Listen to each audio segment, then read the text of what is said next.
Hello and welcome back. We are getting ready for the Heroes Rise Contender Series Grand Finals here. Once again, I am the Crushinator. I'm joined by Mockery. How was your break, Mockery?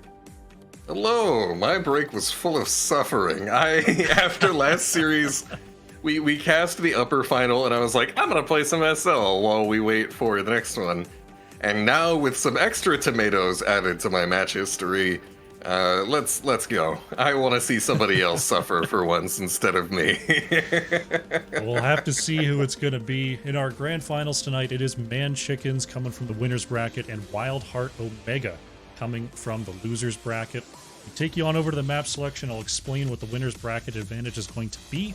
ManChickens, as they have come in without dropping the match, get first pick and map pick for this game number 1. So they have chosen to take us to Tomb of the Spider Queen, and they will have the first pick as well. So there's no game advantage. This is their advantage in this best of 5.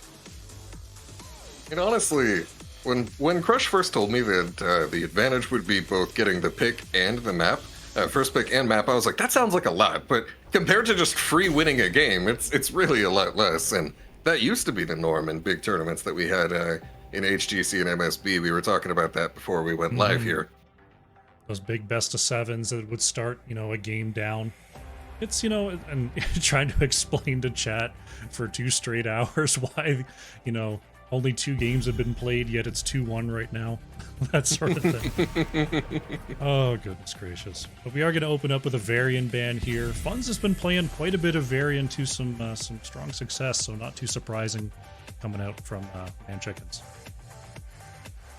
Yeah, Funds is just a skilled player. I remember Funds is actually a player that I met at the Collegiate Esports Championship. And he was already just making moves in Fight Night at the time, back when he was Fun Buns. A bit of a throwback right there. Fun and buns. I thought to myself, I was like, man, dude, I wish I was as good at video games as this guy was when he was 16. When I first met him, like it's just insane to me because I was like silver at that age. So when you see a player that has that much talent that early on, you just know he's going to be a terror on the scene for sure, right there. As we see ManChicken locking in Junkrat for ManChickens, so appropriately named first pick. What a surprise. Funds is going to move over to the Anubarak here. Roger picking up the Tychus. I think this is our first Anubarak of the day. We didn't, at least we didn't get to see any in our first series, which is a little bit surprising. Anubarak has been a very strong tank for a couple patches now. Yeah, Anubarak, you definitely see him a lot of priority. Especially into Stitches, I have found. Stitches not 100% always able to guard that backline versus the dive. Retired Hero asking about the... Go for it. We do get the Stitches Junkrat pairing, which has been much maligned in the previous weekends of the CCL, and the team getting that and just wrecking, especially on Tomb. So we'll see if WildHeart Omega has something for that in their later picks here. It's the Yrel bans versus Porky. I gotta say, Yrel is one of those heroes where if you don't know what you're doing, it is immediately obvious. But Porky with the hero pool right there, apparently also a history of Yrel on this map, as Crushinator told me the first time we cast this map earlier today. And just being able to eat up those bans, we see another slightly off-meta off-lane ban with the Chen right there. Okay, I'm liking this team-specific stuff. The off-lane. Oh yeah. Gojira gets the Chen taken away. He's going to go over to the Leoric here, Iron on the Anduin. It's just looking like a classic Tomb draft. Like, you pick up the Leoric, you grab the Anduin, so the enemy team can't have it. Though there is a Brightwing already over there, so I guess they just want to hold that flex pick for Hiva. There's the Dahaka for Porky and Lunara yet again. More Lunara pressure than I expected to see today. You've got excellent Cocoon Shred. Yeah. See a lot of ManChicken Lunara, but ManChicken able to pick up the Junkrat here, so this time Dansky going to go over to the Forest Dryad. See what Hiva wants to lock in this last spot. I'd love to see a little bit of range here, as Tychus is somewhat lacking in that department. Maybe a Hanzo to come on through, maybe a Chromie to come on through. Just going to be a Sylvanas, just a standard, mid-range, does some auto attacks, does some spell damage, a lot of utility. Good pick. Sylvanas is just one of those heroes that you're never really sad to see. There might be other heroes that more specifically fit a specific situation, but Sylvanas is almost never going to outright be a terrible fit, right? You've got the ability to just go for big single target burst, you've got the ability to tool yourself into a hyper carry, into more aggro dive, you can bring your team wave clear, camp clear. She's just the DPS that does it all. Right here, I'm curious to see exactly what they go for. It's always fun to see the mind controls versus the big team fight wailing arrows. And I think mind control actually might be a little unpickable into Abolish Magic on that 20-30 second cooldown for ManChicken. Yeah. So it's got to be the wailing. And silence onto the Lunara. For sure. Even also, Brightwing unable to ever land a phase shift mid-fight whenever you just get to Wailing Arrow it as well. She has to do it from completely out of vision. We'll have to see if that's the case as we load in here to game number 1 of our grand finals best of 5. On the left in the blue, we have ManChickens. Dansky on that Junkrat, QTM on the Brightwing, ManChicken on Lunara, B-Kid on the Stitches, and Porky is playing the Dahaka. Yep, B-Kid, not BKB, as I learned earlier in real time, 2/3 of the way through a game, with Crushinator so rudely just letting me say it the entire time. For 30k Violet, or sorry, that was actually last series, for WildHeart Omega. Roger, gonna be on that Tychus. Funds on the Anubarak. Gojira, not on his Chen, got taken away. Anybody who plays the ladder knows about that one. Gonna be on Leo. Iron on the Anduin, and rounding it out, we have Hiva on the Sylvanas. Here we go, game number 1. I think I did mess that poll up. Oh well. Clash here in the mid to start things off. Looks like the clear pretty even on both sides. We'll see what the rotations look like. Neither team really took a... Oh, actually, Porky going for the drag there. Iron forced to bring out the pull early. B-Kid receiving the heals. That level 1 talent coming in handy. Quick Hook is not going to take too much damage on the funds. And, wow, that was more of a scuffle than I expected after they just simply walked up and cleared those waves. Yeah, B-Kid looking for one last hook, potentially. Fun's doing a little bit of sidestep and gonna eat a bit of damage from the deer. He's gonna be alright. And now both teams just trading hits back and forth a bit. I'm trying to fix the prediction on the fly. There we go. I think I got it. Both teams headed back to their bruiser camps. In the bottom lane, Porky is actually taking a little bit of damage. B-Kid coming on down to support there. The Essence having to be popped by Dinosaur.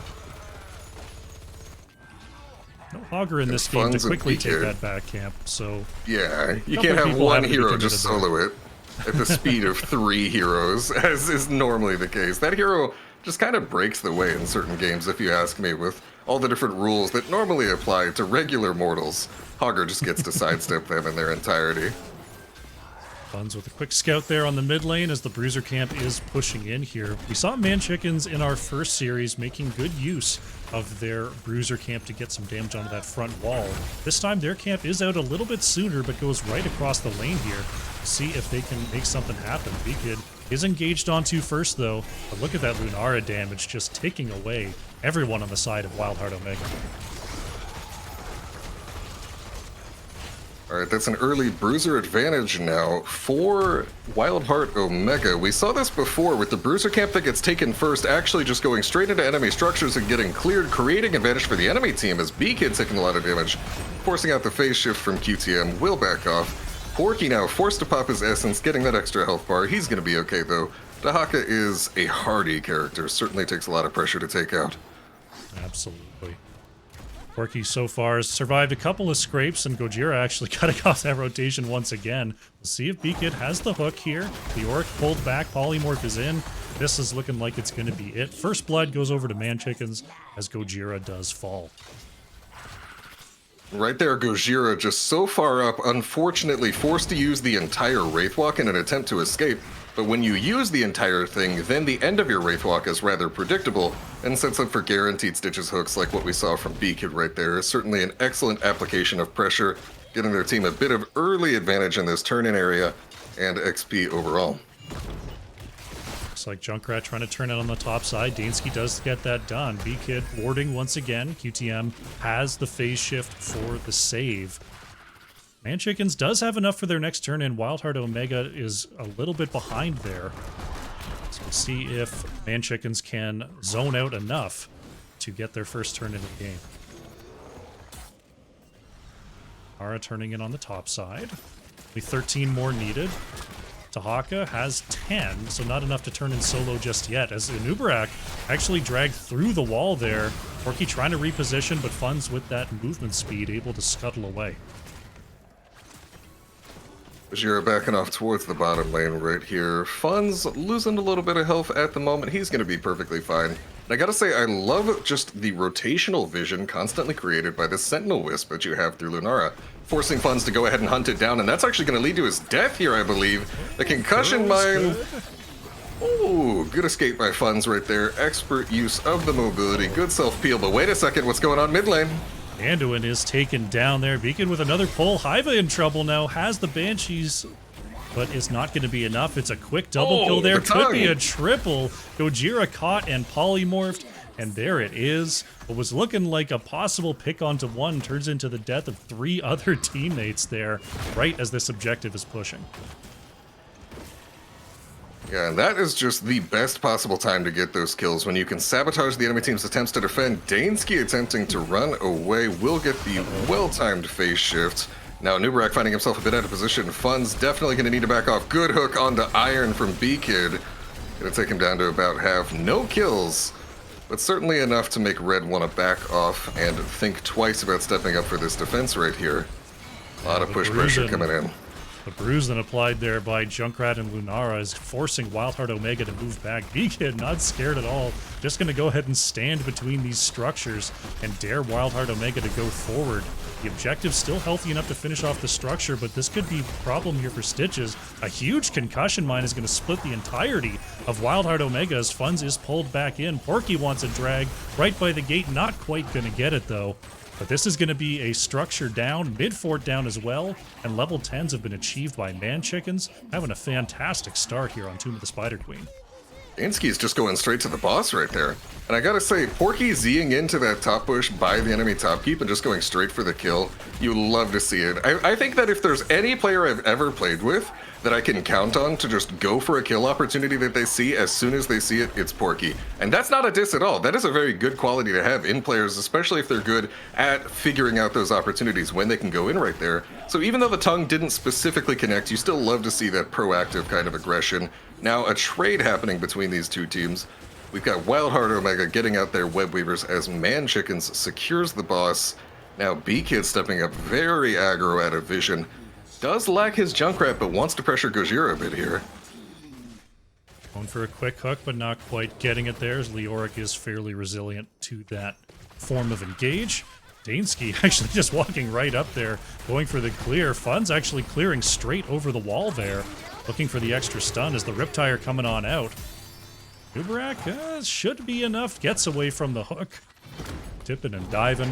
Gets to safety. There is an Entomb coming on out from Gojira, actually going to catch here. Funds goes in with the light bomb attached as the Cocoon lands onto the Brightwing. Odin going to be popped here, but taking a ton of damage from ManChicken on the outside. Great reactions there from the ManChickens to make sure nobody went down and to make sure that Brightwing got out of that Cocoon ASAP. Fun's still going in though, and B-Kid gonna get rooted. That is definitely gonna take him out. There it is. Gojira also losing a lot of damage. Big tongue by Porky onto Odin. Roger's gonna get yanked right back out of there. Isolation onto the Sylvanas. Ooh, Porky losing some HP. Does hit a timely burrow for the escape. Slow. Going back in. Oh, tongue was just inches off of Hiva's cloak. Probably just scraped it a little bit right there. Dansky getting the soak in the top lane. And I gotta say, this game, there's just so many almost kills that are happening. Just so many people just barely going down.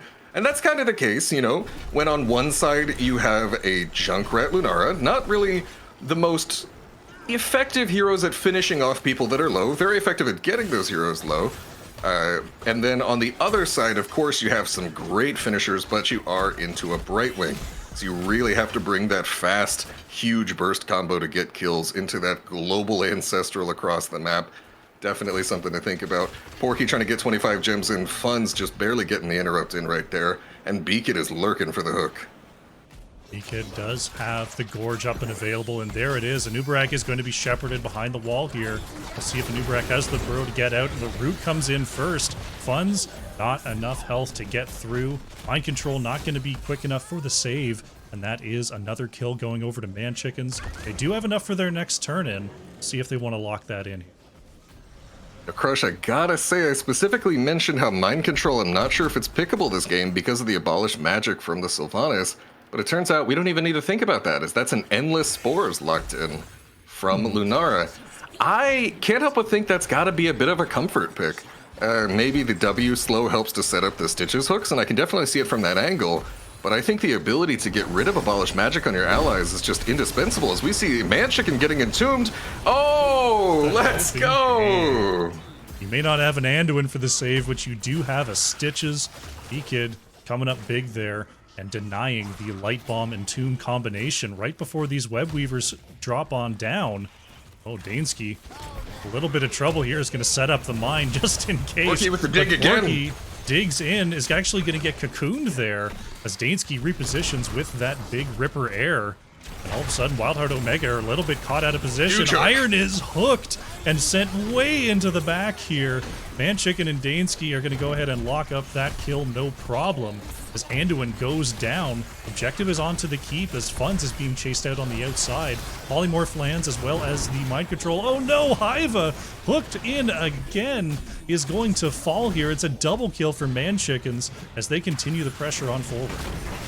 It is worth noting that the change that made healing fountains invulnerable to damage before the fort goes down, that was certainly a nerf to heroes like Tracer and Genji that love to snipe them, but it was also low-key a buff to Stitches, because right there, Hiva got hooked through their healing fountain, which deceptively provides no protection against Stitches hook under the current patch anymore, as we see ManChicken now looking to finish off this top keep and get out safely. Big Entomb onto Porky, phase shift does not connect in time. And now Gojira on the chase, does not have an Entomb, just used it. The rest of blue team is going to be okay. ManChicken walking out of here. I'm seeing B-Kid hooking machine in the chat, and honestly, I gotta agree. B-Kid doing a bit of a carry job right now. Seemingly just I don't know, man. I think he planted magnets on the enemy team or something in their pockets before the start of this game. Definitely just absolutely on point with some of these plays right here. Fun's trying to secure vision for WildHeart Omega. Here for ManChickens in the bottom lane, we have Dansky finishing off that siege camp, just continuing the advantage in favor of ManChickens. There's a hook. Oh, swiftly, deftly dodged by Gojira with that Wraith Walk. They're going to be just fine. 16 advantage still heavily in favor of ManChickens as Fun starts to back off from B-Kid's pressure right here. Porky was looking for a drag there. Funds had the unstoppable to move away. ManChickens don't have enough for their next turn in just yet, but they do have 16 advantage, and the boss is available. If they can find themselves a pick here as B-Kid continues to keep that forward position, just in case anyone shows, they might be able to pick up a boss. It looks like they're starting to head to that area. They're just going to go ahead and rip this boss and dare WildHeart Omega to come in here. And I mean, with Tychus all the way in the bottom lane and Leoric turning in bottom, I think ManChickens is very acutely aware of the excellent position that they sit in. They have 16 advantage, they have map advantage, they are perfectly willing to take this trade for a second time. Porky's tongue just barely not connecting out of Funds right there, good self-peel by Funds. But they are more than willing to take a second boss trade for Red Web Weavers. And in fact, this one is probably even better than the first, as we now have an open keep exposed. So if ManChickens can take a good team fight right here, get a few picks, we're already looking at a possible end to game very quickly. As we see QTM start to back up, definitely going to blink heal out of their Funds moving forward aggressively. Can't find anything at the moment. B-Kid finding himself a little bit exposed, might get entombed here. See if it comes out. There's Brightwing coming on down. The Entomb does not land. Dahaka is put into the cocoon as Anubarak is taken away there. Dahaka might be a little bit caught, is able to pop the Dark Swarm to move away. The Red Web Weavers are pressing through, but there is a boss on the core for WildHeart Omega that has just peeled away the shield. Now red team coming up looking to peel this, but this is quite a healthy boss, and a lot of health is going to be taken off of this core, already down to 67%, 62%. And at this point, I think that if you're WildHeart Omega, you have to respect the possibility of a backdoor after just even the remotely most mild advantage in favor of blue. We see ManChickens taking the back bruiser camp. WildHeart Omega is moving forward aggressively, but the Wisp spots the entire team there. B-Kid is able to move back to safety. Yeah, I mean, ManChickens, they have all of their structures right now. They've got either periodic catapults or complete constant catapults in all of the lanes. They're up 2 levels right now.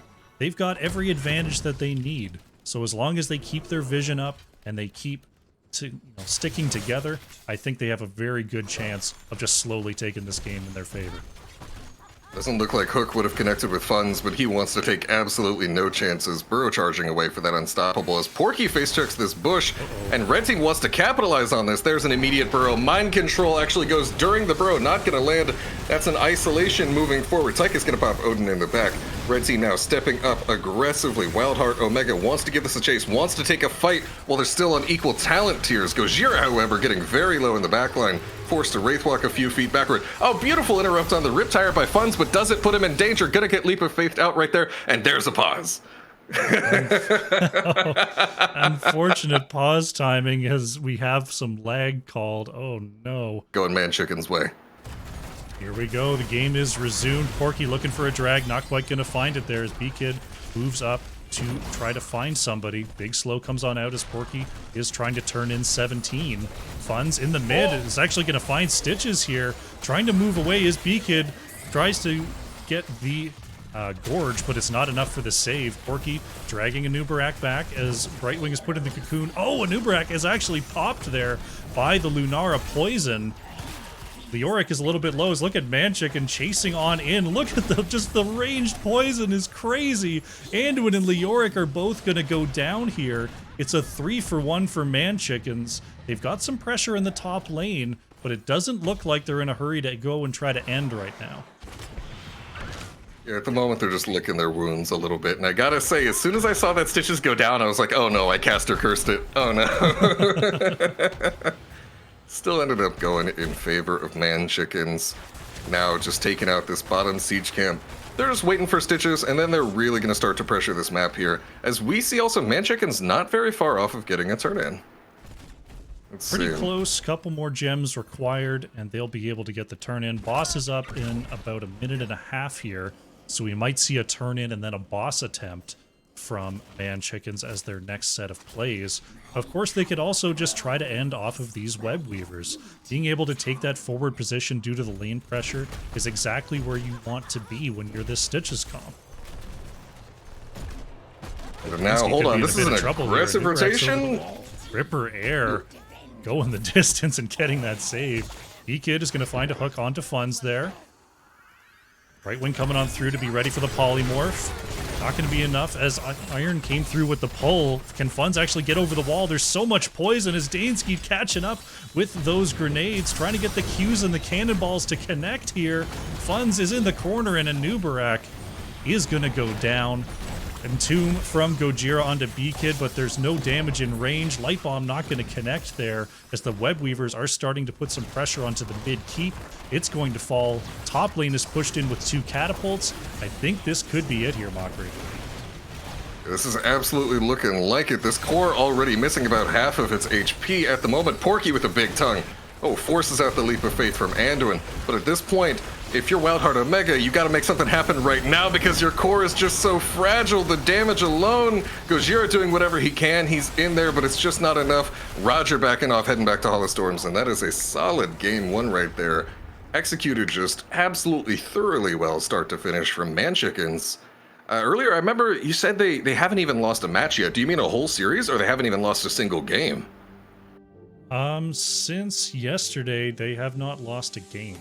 I think they were... Not lost a game, wow. I don't recall. They might have been undefeated last week as well. I'd have to go back and check the bracket, but they've been... Ever since they've got B-Kid back on the roster, they've been just steamrolled. Yeah, B-Kid is just one of those players that's one of those old school HGC talents, very influential on the Heroes of the Storm scene. To the point where other players they just sound like they talk like him a lot, especially back in the day. You can certainly see it right there. Old teammate of big pros like Michael Udall and whatnot. Definitely a solid game performance all around. And I can't help but notice through these two series that we've watched, only 2 games, but there seems to be a little bit of focus on just bullying the Leoric in both of these times right there, Crush.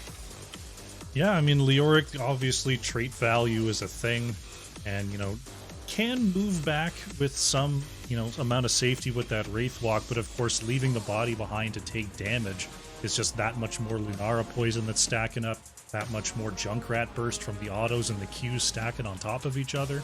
So, I mean, someone has to go out there and ward, and Leoric is the best one to do it. But with the damage tuned up so high in the late game there at level 20, Gojira didn't really have much of a chance to get away from that damage. Yeah, just if you have enough mobility to actually run Leoric down, even through the Wraith Walk or the range with the Stitches hook, then it just makes it such a less effective ability. And just the more damage pressure you put onto a Leoric, the more you can manipulate his Wraith Walk to your advantage. We talked about that a bit in the bottom lane as Gojira attempted to cut off a rotation very aggro in the bot lane, but that immediately forced out a max duration predictable hook onto Wraith Walk right there in that bottom lane. Certainly just effective pressure onto the offlane from both sides right there. And honestly, I don't know how offlane players do it, man. You gotta deal with... It's like being the bot lane in League of Legends. You gotta deal with everybody coming to your lane and just making life hard for you. You don't get to go to any of the big fun pressure. You're effectively the map's janitor. Hats off to every offlane player right there that lives through all of that. It's, it's kind of like you judge the matchup, you judge how it's going, and sometimes the right play is to just sit in your gate, and it feels bad, and you're like, I'm playing a video game to have fun, and I'm sitting behind a gate, and it's the right play. What went wrong? What wrong turn did I make in life that I'm stuck behind this gate right now? But that's sort of where that's something you got to worry about, especially on Tomb, because of the extremely short distance between mid and bot. Stitches can basically hook you from the mid lane. So it's like, it's tough. It's tough out there. And we saw it there in game number 1. Especially when you talk about playing around those turn-ins, particularly that bottom turn-in, you just get funneled into hallways, and what does Stitches love to do? He loves to hook you in a hallway where your ability to sidestep is drastically limited. So right there, just excellent usage of the map geography, and I said it a little bit earlier, I'll say it again, bit of a carry job by B-Kid, almost did it again. Let's see if we can carry that same energy, though, into Game 2. Alterac Pass, Crushnator's favorite map. Crushnator, tell us about this. Tell us about Alterac Pass right here. Alterac Pass is one of the largest maps in the game, at least north-south, besides maybe like Blackheart's Bay. You can't gank side lanes because there's giant mud pits. You can't invade camps because there's more fortifications than the White House. And the camp is available every 90 seconds. So every time you think that you might have something fun to go do, the camp's up. So you got to go do that. Mm-hmm. That's Alterac Pass. You got your chores. I always tell my friends, whenever I've got a new friend coming to Heroes of the Storm, I tell them, I say, think about the game this way, okay? The minion wave is your chores. You do your chores every 30 seconds. Sometimes you even do 2 sets of chores so the other kids can have more fun. And you can do fun stuff in between the chores. Alterac Pass introduces more chores in the form of the Null Camp right there. Just as we talked about before, expect to see virtually every time you're talking about an Alterac Pass competitive game towards the top ranks, expect to see Junkrat and Hogger very specifically highlighted here. Also, Dehaka, of course, anytime you're on a large map, you're talking about that macro, definitely going to see some focus as well. And they do not want to go against that Stitches again in Game 2, Crush. No Stitches allowed. There goes the Rhaegar as well. As I go ahead and fix the logo there that was accidentally showing wrong the whole time. I knew I was going to mess something up. Oy vey. Don't worry, Crush, I'm here to take over. Coming out from WildHeart Omega, really wanting to alter the draft of ManChickens as much as possible.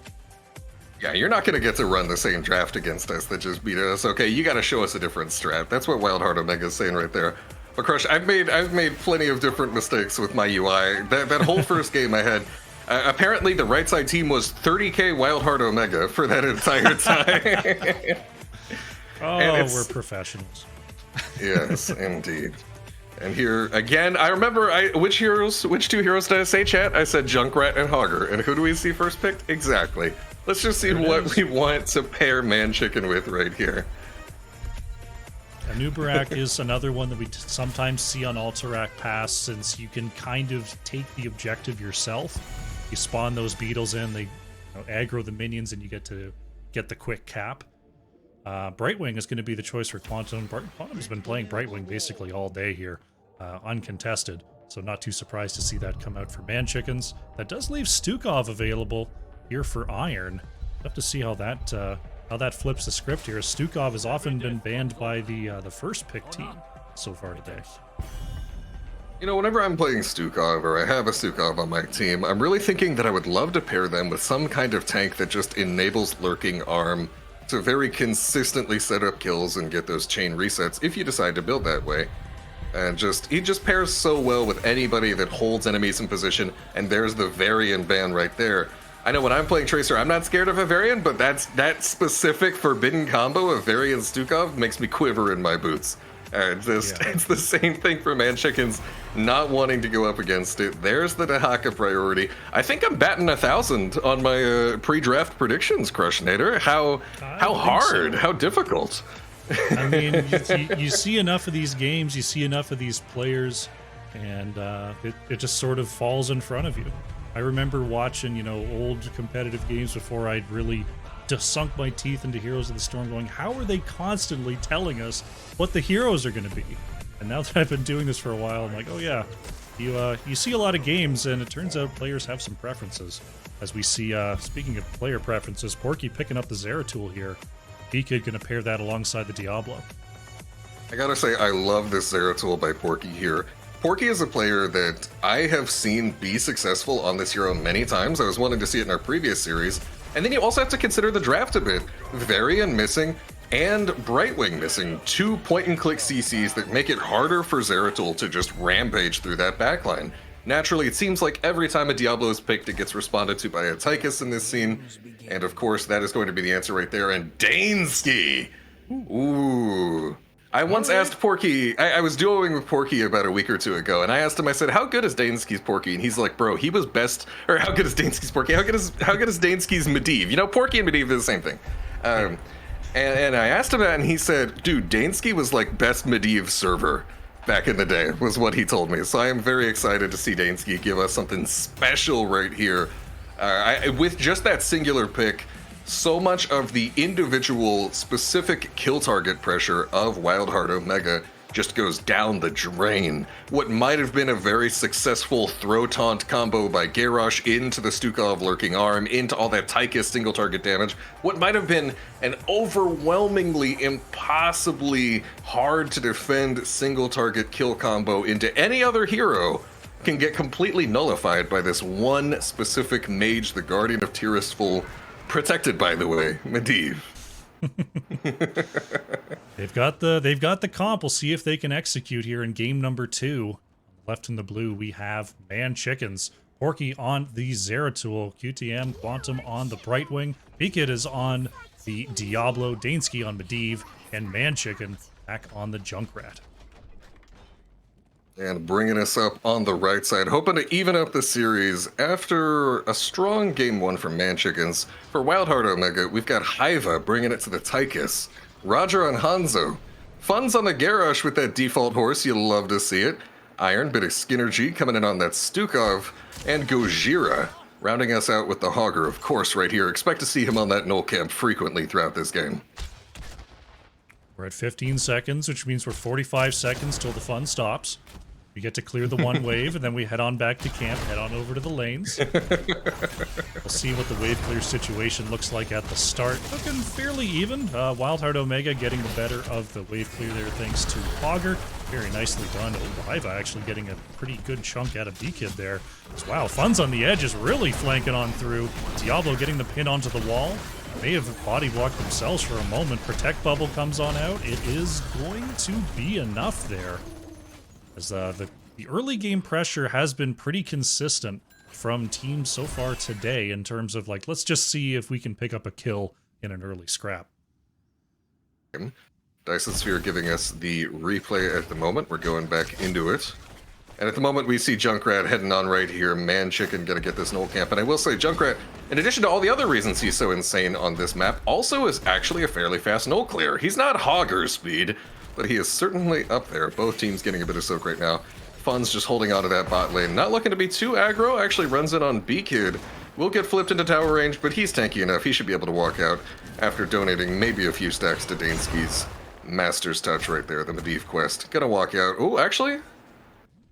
Fun's losing a bit of HP. No, too close to the tower. Too close to the tower. That was a little close for comfort for Fun's, but he's going to be okay at the end of all this. Now, siege camps are actually fairly even between the two teams in their timing. We've got a neutral matchup here in mid. Oh, hold on. Medivh actually getting extremely low. Fun's looking for the kill. Gets it! Wow! Wow. Garrosh solo kill onto Medivh. A little bit, I didn't catch anything but the final blow there, but I'd have to check the replay to see if Daneski was getting a little cute on the positioning. Nice pickup by Funds. Shouldn't be any trouble for Medivh to get those stacks later in the game. We're only 2 minutes in here. Usually if it's like past 10 and you get a Medivh reset, that's pretty much a death toll for the rest of the game. So we'll have to see if Daneski can stay out of harm's way after this first death. Hiva getting very low in that top lane after some pressure by Porky, who's actually looping around. Not going to make it in time, though. Just barely gets there after. Trouble in the mid is, ManChicken able to get behind the gate there. Was trying to use the concussion mine to go over their own gate, but accidentally just put themselves directly into the corner. WildHeart Omega almost able to capitalize on that, but the warding from Diablo was enough. Hiva still healthy enough here in the brief 2v1 as the camps are up again, so fun must cease. Both teams will want to also keep to their lanes probably at least until level 7 before they do anything too crazy in terms of going towards the objective. Because if they go too quickly and they fall behind in soak, the enemy can just grab a couple of waves, have their 7s, and then come kill you. So it's not really a risk worth taking. Definitely a game of patience, as Funds unfortunately throws a minion instead of the Diablo right there. And now Gojira set to solo contest these siege camps in the mid lane versus soon-to-be 4 heroes, and he's going down. That very last bounce going exactly where he needed it to, though. Well done. Man. Gotta keep my eye on the minimap more here. There's action all around in these side lanes. UTM headed up to the top lane, getting a little bit of a heal for Porky there. See what the pressure is like in the mid. The Knoll pack is cleared away as Medivh going to get the self-protect and actually taking a ton of damage before going through the gate. Able to wiggle away from the Hanzo Stormbow and survive. A lot of damage being traded back and forth. Nobody going down just quite yet. I'm going to do a stack check, and we're coming in at a crispy 3 stacks for the Medivh so far on that quest. 37 to go. But honestly, Medivh can still contribute a lot to a victory without ever getting a single stack. Through just the rest of his utility is so insanely impressive. Especially if you just deny a couple kills. Oh, Roger getting some damage on him right here. Roger able to leap over the ice pit there as Daneski repositions with that portal. B-Kid continuing to move forward, has the protect bubble, actually going way in, calling for the Brightwing support to come on through. Zeratul still in the top lane. Hogger back on the Knoll pack camp once again for WildHeart Omega here. As we were, once again, we were almost having fun. We almost had a fight. But camp's up. So I imagine we're probably not going to see... B-Kid is trying to stay in the wave to stymie Funds here. Gets the quick reposition. Really just getting the giving them the runaround here as the damage isn't terribly high to start. Quick stun comes on out and Diablo will ultimately go down. Was trying to stay within the minion wave, but Funds was also doing a good job of making sure the Shadow Charge couldn't just send Diablo straight back to safety. ManChicken. Oh, Garrosh taking a ManChicken. Oh! Nice concussion. Concussion mine barely getting him out. And I want to know just how many tower shots did Funds tank when they were killing B-Kid in the bottom lane right there? Just a complete willingness to tank like a good 8 or so shots at the moment. And you just love to see it from Funds, that veteran experience just completely cutting off that path. Concussion mine. Nice job He's by okay. Iron warding away. 1 second on that objective. At 1 minute or 1 second. Not going to be enough. Roger there to get the interrupt. And Dragon Arrow quickly at the gate. Odin is actually going to be popped there as Funds wants a throw. Can't get it as Polymorph at the towers. But will move back and survive. Porky is going to get a big VP on the edge. 10s are here. There is the Apocalypse coming on out. Stun onto 2. Garrosh was able to pop the Indomitable, but ultimately goes down. Iron taken down as well. ManChickens with the double kill, and that's going to give them a much easier defense on this objective. Porky with the Brightwing on his back, he wants him. He wants to go in on Roger right there. Oh, can he take the Vorpal for the kill here? No, he I was hoping he would Vorpal onto Hogger. Yeah, I was hoping to see the legendary Vorpal onto Hogger and then walk over and just slap the Hanzo. Oh. Unfortunately not going to happen right there. But Porky, those VPs are killer. That's actually how I lost one of my SL games about an hour ago, was to some of those right there. So I gotta say, you know, I'd love to see him play some Zeratul. He knows what the hero is supposed to do. Dansky coming in right here, about to get tower dived by Funds. Well-timed ley line for the escape. Actually, Portal's back in on Funds, and we see Brightwing thrown in. Funds taking some hits from the towers, but look at the silence. Brightwing goes down. Dansky, unfortunately, bringing Quantum to their demise. B-Kid back to try to defend this push, but that's another kill here for WildHeart Omega. Very, very nicely executed. Porky on the siege camp. Porky on the null camp on the invade against Gojira.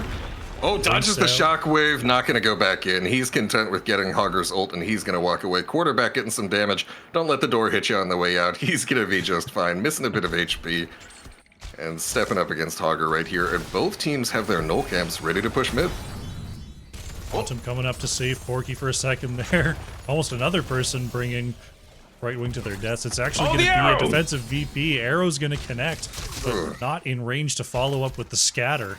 Porky will live there.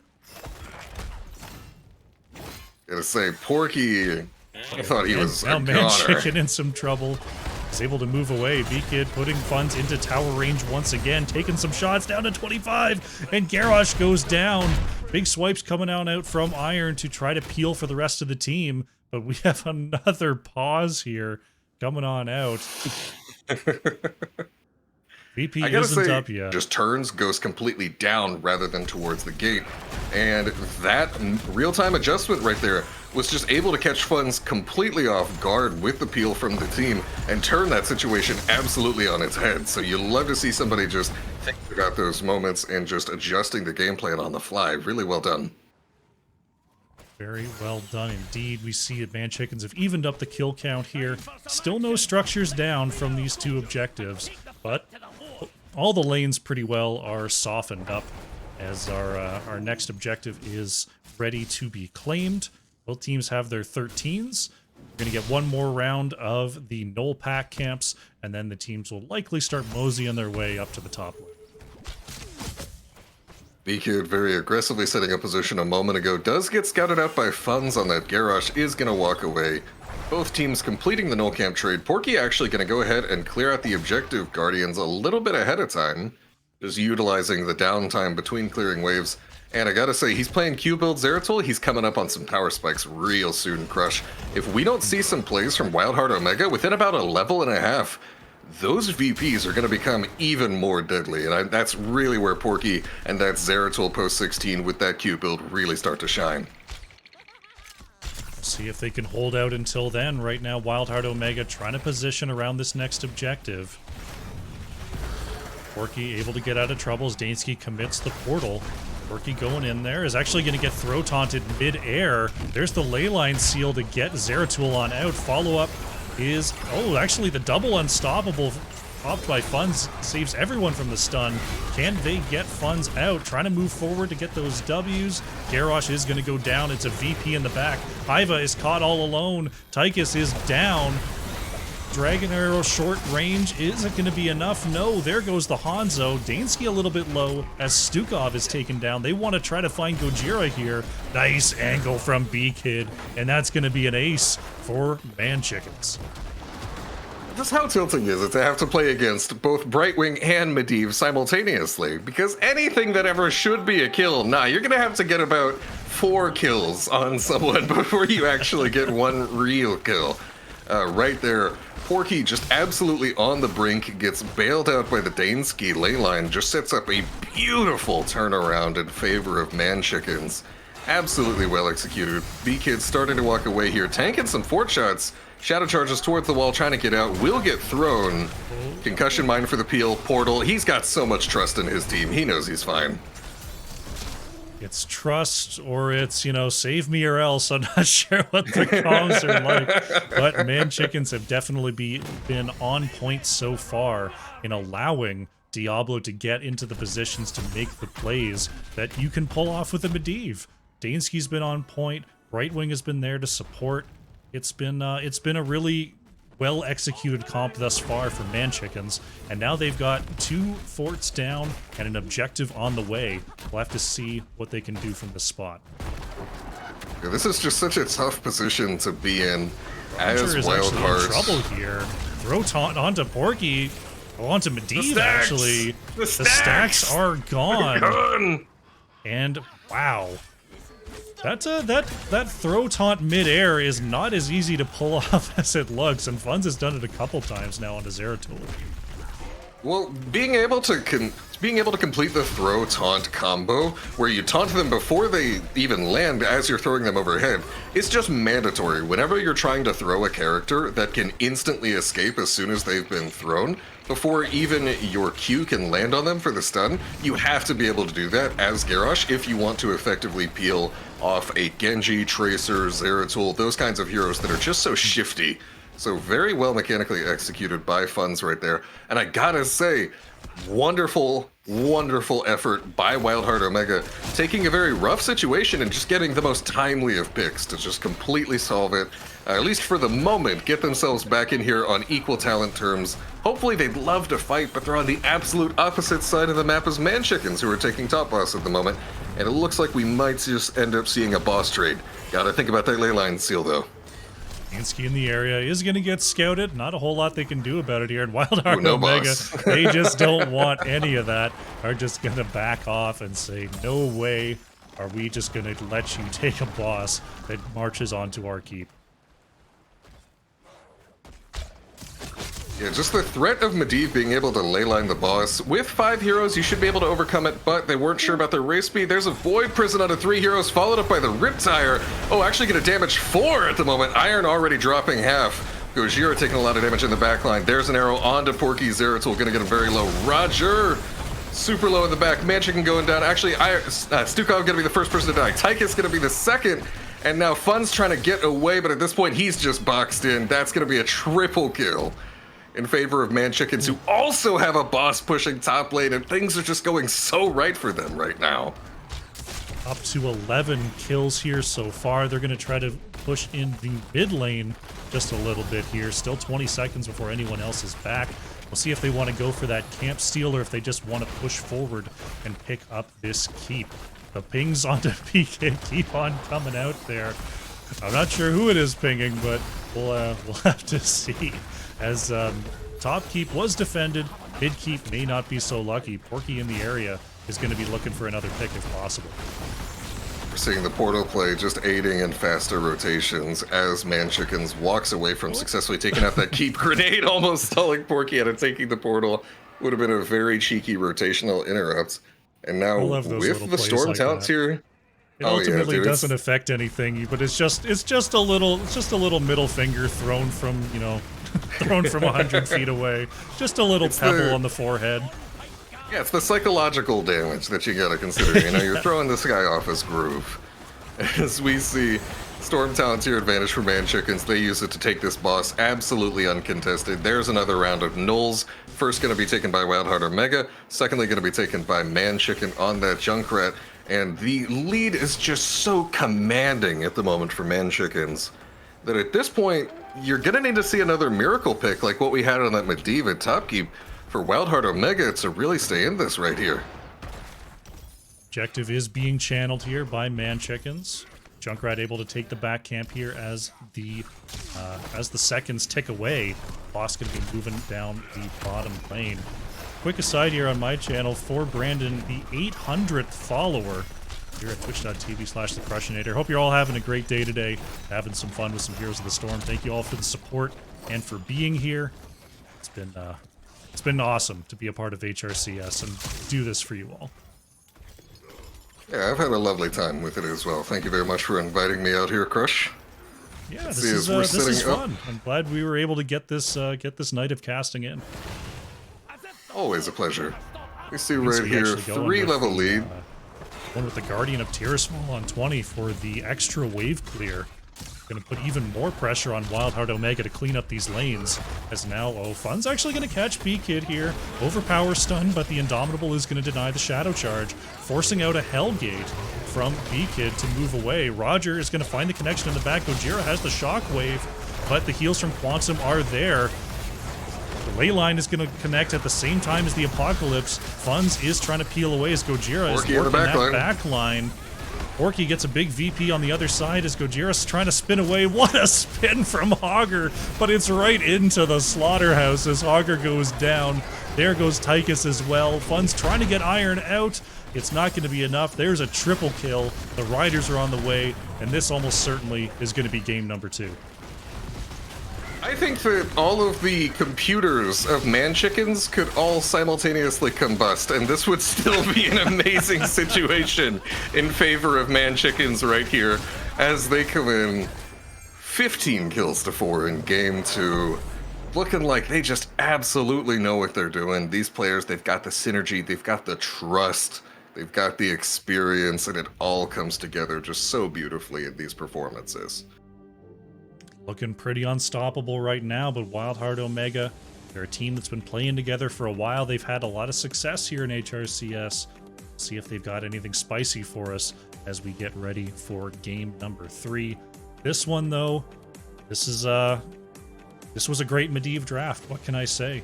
You can get away with a Zeratul offlane on this map because it's not a heavy, double soak type of situation. They were able to get to the late game and spike up that Zeratul damage. And just the saves, left and right saves, Brightwing with the saves, Medivh with the saves, even Junkrat contributing with the displacement there. And you said it earlier, it seemed like they needed 4 kills to get 1 on the side of WildHeart Omega.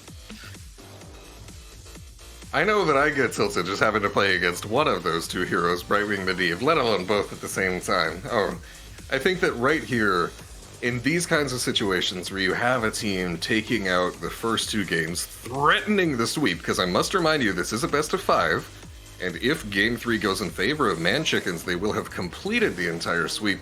These are the moments that test the mental and emotional fortitude of teams like WildHeart Omega. Can you take a situation where it's, okay, strategy number 1 didn't work, strategy number 2, we forced them to play something else, still didn't work. We still got to see, we got to reach further into our bag of tricks. We still got to know that, hey, no matter what, you still got to play out this last game, and you still absolutely can do it. This is a test of their resilience, and I really want to see them come back here and make something happen, because as much as this is a 2-0, as much as ManChickens has taken both games and looked rather commanding doing it, it's not like these are stomps. Not by any means. These are not unwinnable games. You just adjust some of these plays just by inches, and all of a sudden, this looks like a very different series. So this is still, in my opinion, anybody's series. It's looking strong for ManChickens, but don't count out WildHeart just yet. Do have our 3rd lobby up. We're going to be going to Towers of Doom here for game number 3. Waiting to see who chose the map here. I imagine it would be ManChickens choosing the map, but we'll have to see. We're waiting for the lobby to be finalized here. Towers of Doom, it's a classic ender. It's one that you go when you think you want a big, solid series victory. It's a popular map. Considering the other maps that are up and available here, not too surprising that Towers is our game number 3. So, Crushinator, I just gotta ask you, coming into this game, coming into Towers of Doom, down 2-0 as WildHeart, do you go to the cheese? Are you busting out the wine and cheese in this one right here? If I'm WildHeart Omega right now, I mean, your Towers of Doom. You might do it. I would honestly be a little bit more. I might be a little more worried that ManChickens would be busting out the cheese. Honestly, this is a map where I have seen some of the wackiest comps because of the lack of a sort of push mechanic on the map. You can get away with some stuff that you can't on other maps. So I might look out for stuff like, you know, are we going to see a murky off lane? Are we going to see a Vikings come on through? Do we need to ban the Medivh again? I don't know. It's a tough draft spot here for WildHeart Omega. Do you counter cheese with your own cheese? Is that a game that you think you can win against this team? I'm not sure that it is. It's just so hard trying to restrict the enemy team from getting what they want when they have such deep pools to draw from. Like, I know personally, if this is the Quantum I believe it is, and it would be an incredible coincidence if it's not, Quantum was a healer main for, I want to say, Laval, who won Heroes of the Dorm. And then you have Dansky and B-Kid, of course, obviously having their HGC competitive experience.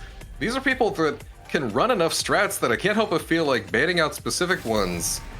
It's a bit of a pick your poison situation, wouldn't you say? In that, yes, the Medivh is gone, the Stitches is gone, but they're just going to have something else in their bag of tricks right here. And I am intrigued to see what it is. We might even see Lunara return right here. A bit of a return to what we've already seen. We've got multiple players capable of pulling it out on the side of ManChickens, and there's a Junkrat first pick from Hiva. I think this is about as good an opener for the draft as WildHeart Omega could get in terms of just disrupting what's been working.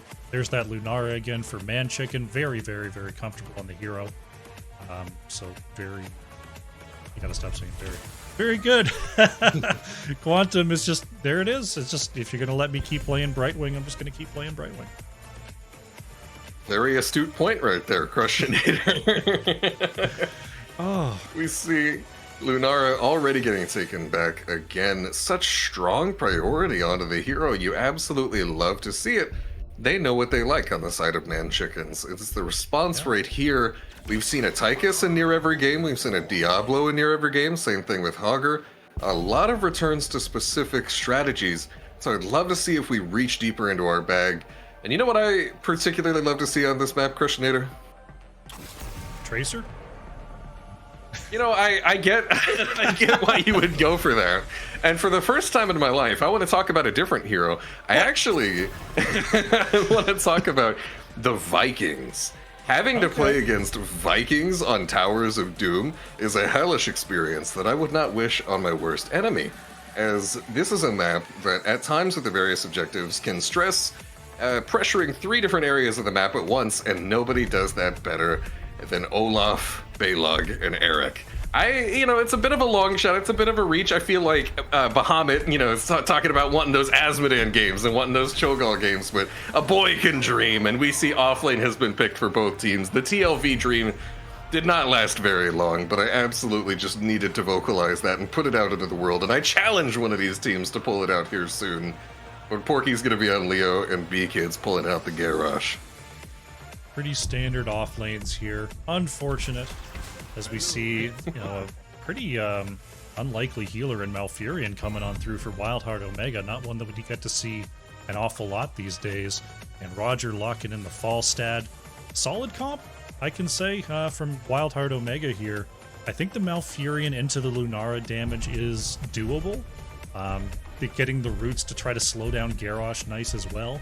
But we'll have to see what this capping pick here is from Dansky. See if that'll flip the script at all. Just going to be a Sylvanas. Just some solid damage, nothing too spicy coming on out there. Looks like ManChickens just wants to play their game to come on through for a 3rd victory.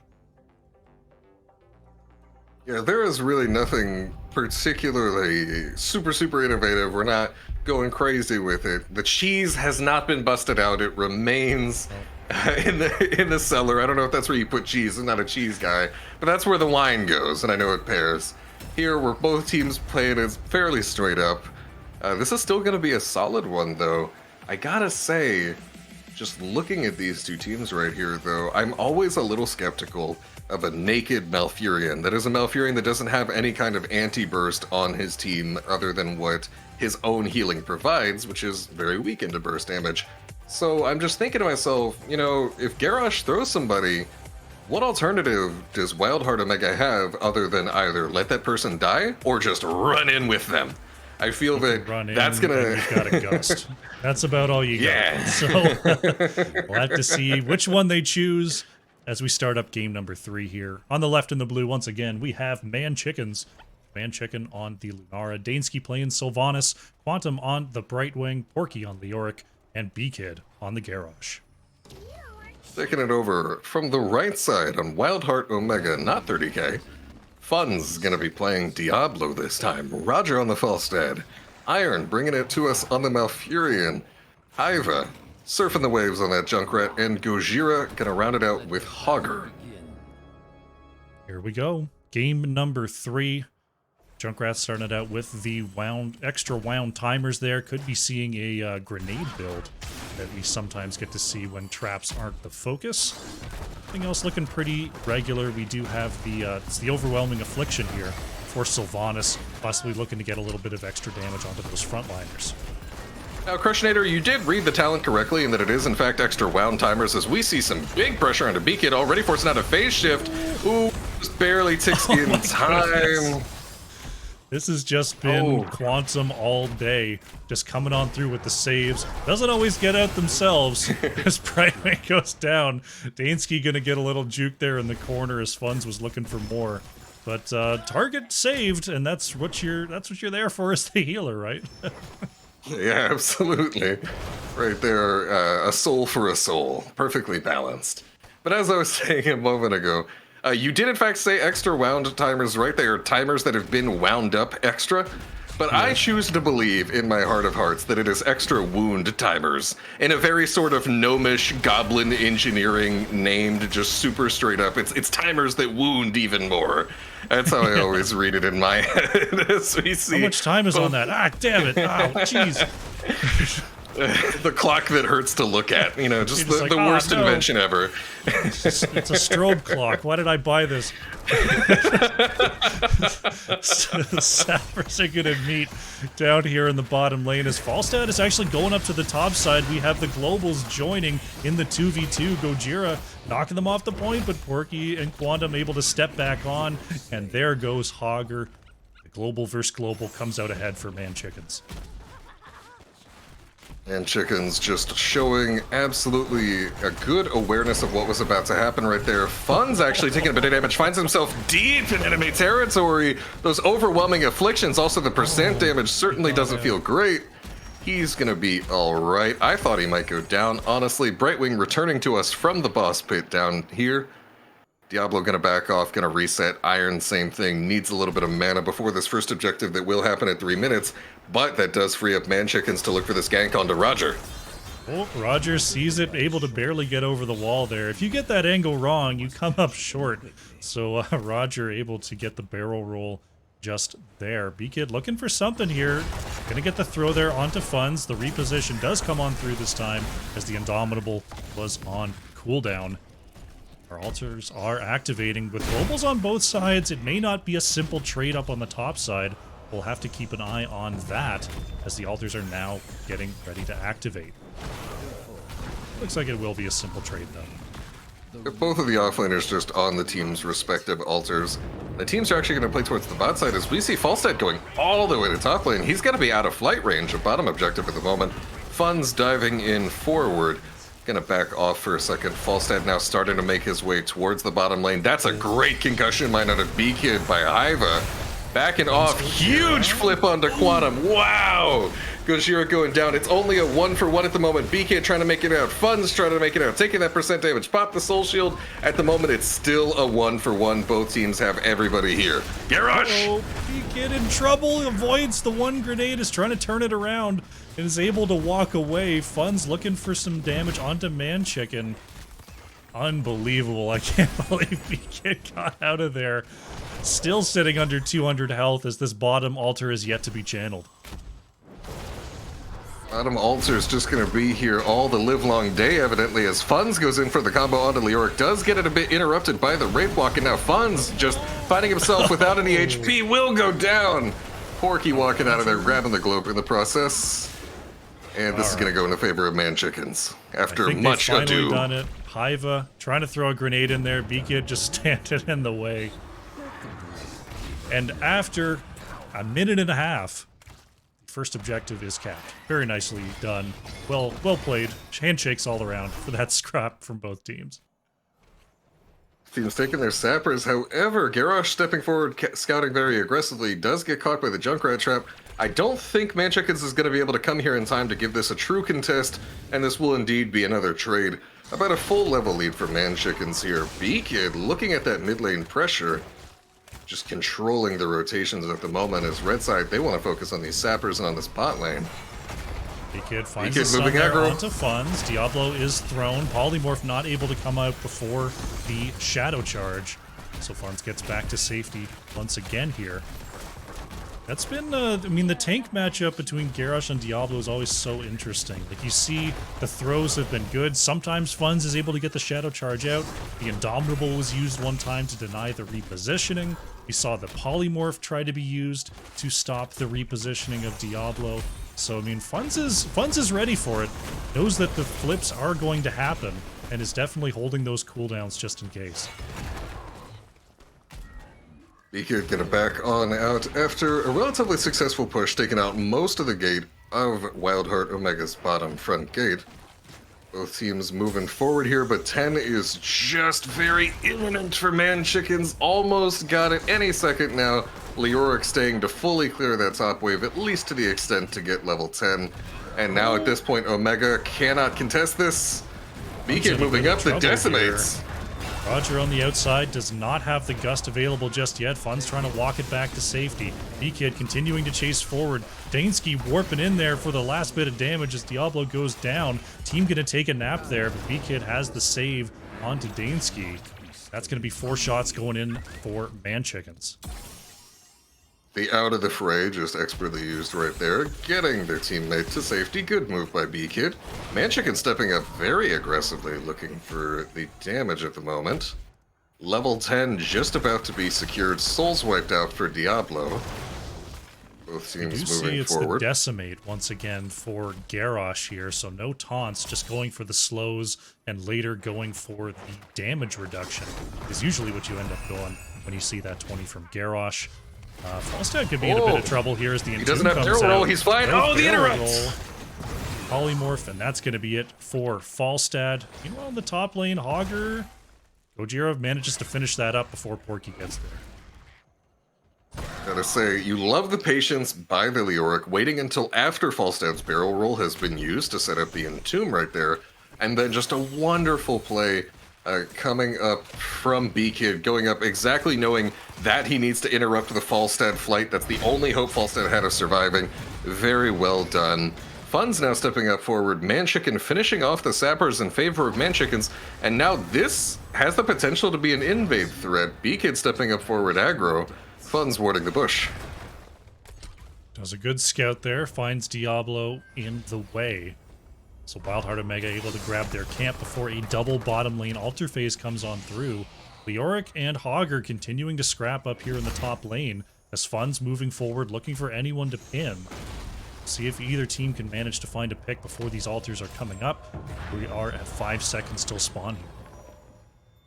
The altars have risen.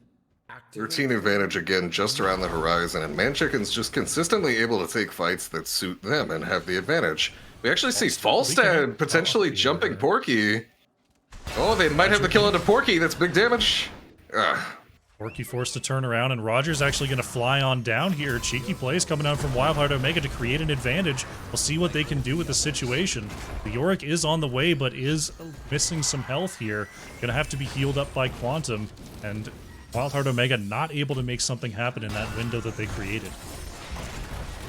Combo onto Funds leads directly into the mind control. Not a lot of damage on him so far, and the Soul Shield has been popped. 75 spell armor is huge. Porky taking a bunch of damage in the meantime. Tranquility popped by Iron. Both teams starting damage. Gojira boxed in on the side, leads to an immediate gust by Roger, just like Crushnator said at the start of the match. That's going to be the answer, trying to protect their isolated teammates. Both teams got some wounds, but red team decided they're looking very wounded. Porky stepping forward. That's a lightning breath trying to finish off Quantum, but Quantum's going to be okay. Roger's in the thick of things. Ooh. 2 members down. That's going to be a soul reset. Junkrat falling as well. ManChickens with the triple are going to get themselves a channel onto that mid objective. Looks like they're going to stall it out to try to get that extra shot here. Oh, Beacon's stepping up extremely aggro. Whoa. He said, you're not even coming near my team. My zoning potential is immense. They're going to step all the way back. And notice, guys, I just want to point out to the chat that ManChickens delayed capturing that objective until they had captured the bottom bell tower, securing 1 extra point on that turn-in right there, and every point can matter. We've all seen the 1-0 comebacks every now and then. As we see, force the Hortifold out there in the mid, actually. That's a 60-second cooldown used, as now ManChicken and B-Kid are just trying to control this bottom tower. B-Kid zoning as much as humanly possible. Both sapper camps up at the moment. Dansky getting ready to finish off the left side ManChicken sapper camp. Definitely wanting to move it over. Hold on a second, though. We've got some red side pressure on the top lane. Not able to contest on the bot lane. Instead wants to see what they can get onto Porky. This is what I said. You try to play off lane and everybody shows up. And there is the quantum shift, the phase shift from Brightwing. Gonna make sure that Porky's okay. We now have 4 members of WildHeart here in the top lane. Looks like we're just gonna see a fort for fort trade at the moment, conceding the bottom bell tower in favor of the top one. And I must point out that we can see on the minimap, our next objective is going to be bottom lane. So not only is this a concession of the bottom objective, all these sappers walking in, 1, 2, 3, 4, 5, 6 across the line. Oh no! Next objective is bottom 2. They don't actually even get the top fort. They're looking for Porky. They're jumping him, and Quantum's gonna come on through with the save once again. The boss is aggroed as Iron is caught into the Entomb. Iron is going to get popped there. Roger flying right into the mix as Diablo gonna try to roast that backline just a little bit here. ManChicken pouring in the damage. Fun's trying to get away, is going to fall. Gojira trying to get out of there, but not able to Hortifold far enough. That is a triple kill for ManChickens as we have the bottom lane altar spawning on in. Looks like it's going to be 5 shots from the altar, 4 shots from the boss to take the core health of WildHeart Omega down to 4. Gotta love that caster math right there. Let's go. I just, as general practice, try to avoid doing any math because it always seems so simple and clear in my head when I'm casting. And then I look at it after and I was like, what was I thinking? As we see Porky taking some damage here in the bottom lane, guarding that bottom bell tower, holding onto it after a capture. And we are now at the point where realistically, next objective, and every objective after that, is do or die for WildHeart. You can't get the core HP back once it's been lost. Dansky getting big siege damage onto top at the moment. And at this point, with 3 altars, it is a triple altar for next objective. They have to cover every single one and not lose even one or risk losing the game on the side of WildHeart. They have their work cut out for them, for sure. This is going to be a near unwinnable situation. It's been done. It's not impossible, but it is very, very difficult.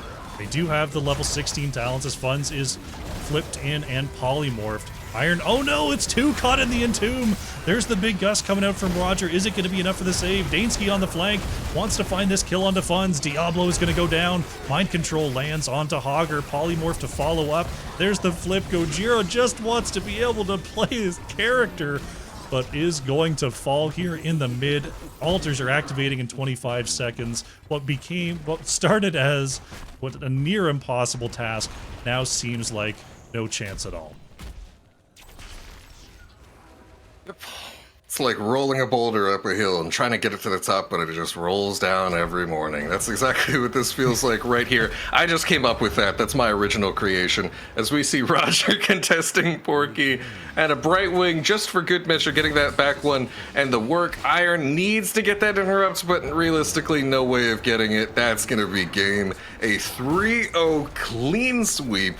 Not even a single game lost throughout this entire grand finals, nor the upper finals right there. I believe maybe even the whole run, if I remember Crushinator correctly, just astoundingly dominant on the side of ManChicken, just looking solid no matter what playstyle they brought to the table. Definitely a few favorites, a few recurring focuses, but able to bring it no matter what they did. Well done, ManChickens. Good job, y'all. Great job. Well played indeed, showing the power of this squad, their experience, and their playtime together. Very nicely done. Another pretty decisive victory there in game number 3 as we take a look at the final stats. I update the prediction here. I'm so bad at these predictions. No one bets in them because I forget half the time. But 14 kills to 2 there. 2 kills onto Brightwing was all WildHeart Omega was able to get. And most of those were off, Quantum coming in and saving somebody first. So it's, we'll call it worth. We'll call it worth.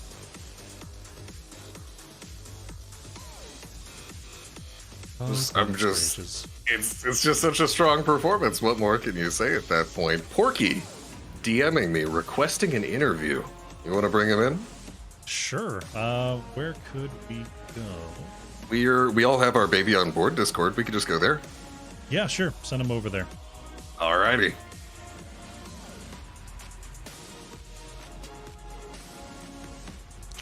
Let's go here. Okay. Right now to talk with Porky, the offlane player from ManChickens that we just saw just absolutely on a tear through these 2 series that we had the pleasure to cast today. Alrighty. The mockery cam is hidden for now because I can't be in a Discord channel and show the camera, but we'll get that up after this interview. We are waiting on Porky of ManChickens. Have a quick talk about their run here in the HRCS.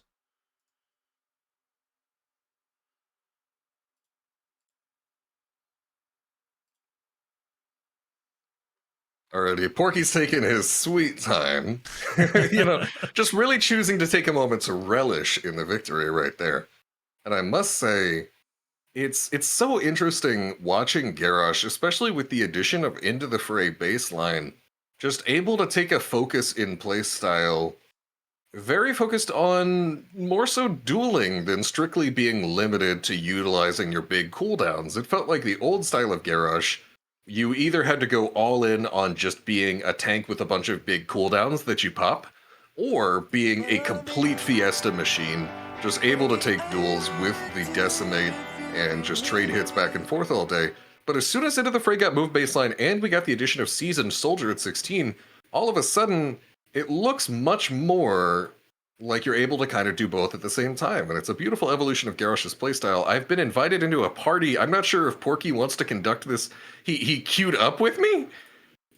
Porky, I thought you said you were playing Storm League after, right? Are we playing Storm? Bro, we got it. Do you want to just mid-queue just interview? All right. No. We are joined by Porky here. Kidding. Porky, congratulations on the run for ManChickens. A dominant day for you.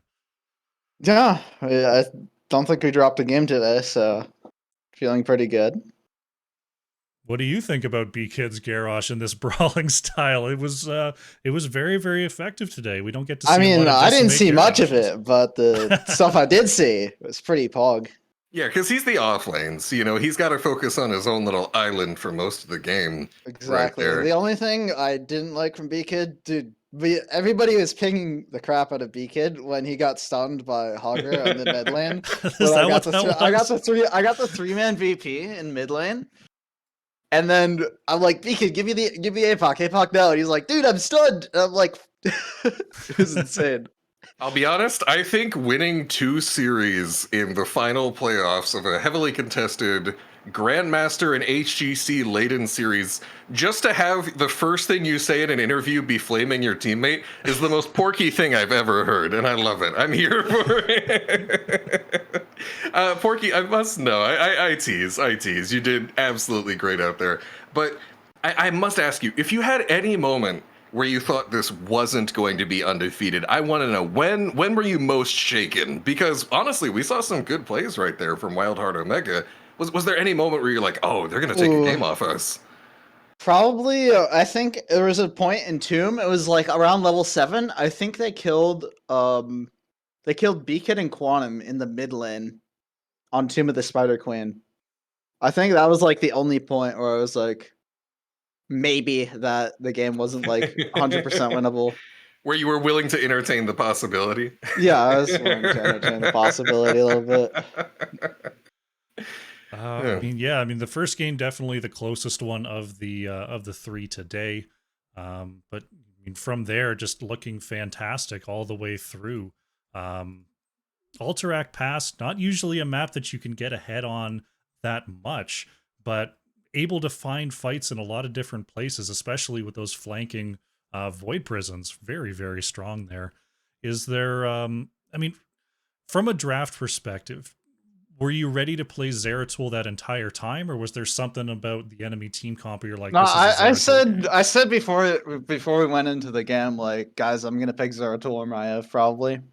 Okay. So he heard me on the cast. I said, I want to see Porky play Zera or Maiev. And then he's like, yes, sir. And he runs and reports that to his team. I get it. No, thank you. It looked great. I mean, it was constantly 2-3 people in the void prison. I mean, we did see the miss on the APOC there in the mid. That was actually a pretty nice play from Gojira to find the stun there.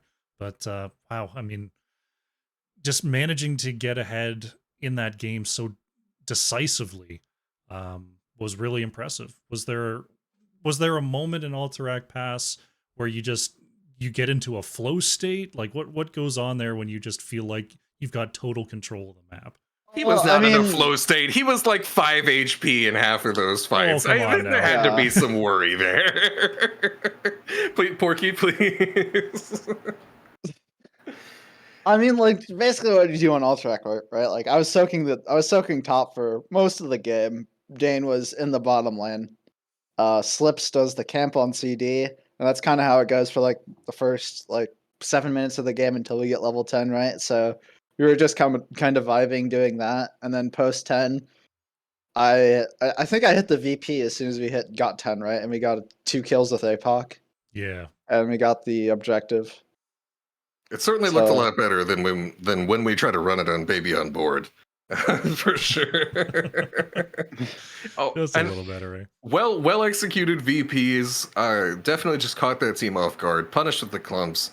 I must know though, what's the team atmosphere looking like in that moment that Dansky gets 1v1'd by a Garrosh? Oh my god, he was getting flamed for like 3 minutes straight. Slips would not stop talking about how Dane got 1v1 by Fun's Garage. If I'm Fun's, I'm taking that moment, I'm screenshotting that, and I'm putting that on my wall right there. All right, I 1v1 to Dansky's Medivh's Garage. That's something you can take away from this series, because that to me was perhaps the most individually shocking moment of the series as it stood. So certainly, that was a moment where I would just love to be a fly on the wall in those comms and hear what was said.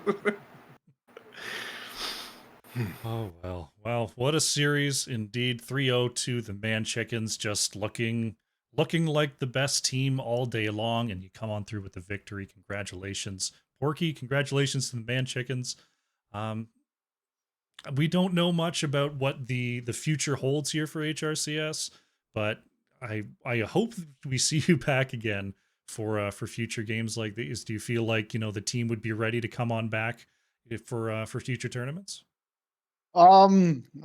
B-Kid is always a question mark, so I'll have to see if B-Kid's down. B-Kid wasn't able to play for the first 2 qualifiers, so that's why we didn't play. But we won the 3rd, got in playoffs, and we came out to play. That you did. Very nicely done. Any final shout outs you'd like to make as we wrap up the grand final cast here? Yeah, I guess shout outs to Dansky and Quantum for coming on the roster and having a good time with us and winning. Shout outs to my Twitch channel. I'm probably gonna stream Storm League with Mockery in it right now. So twitch.tv/GTPorky if you want to check that out. If you want to hear what was happening in the comms when Dansky got soloed by Funds, you can certainly check that out. Fantastic.